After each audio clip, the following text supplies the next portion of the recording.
លាញ់អ្នកណាស្រឡាញ់អង្គពីពួរអង្គពីចិត្តទៅហើយមិនដែលគិតទេថាថ្ងៃក្រោយពេលដែលគេក្បន់ហើយខ្ញុំឈឺយ៉ាងណា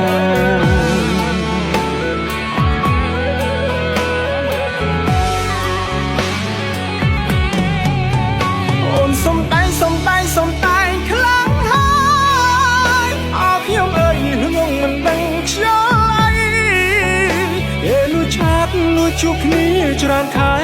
ថ្ងៃតែខ្ញុំមិនដឹងអ្វីសោះ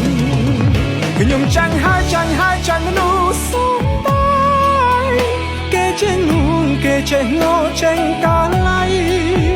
យើងមនុស្សស្មងងងគ្មានដឹងខ្យល់អីទើបគេបំភ្លៃបានតាម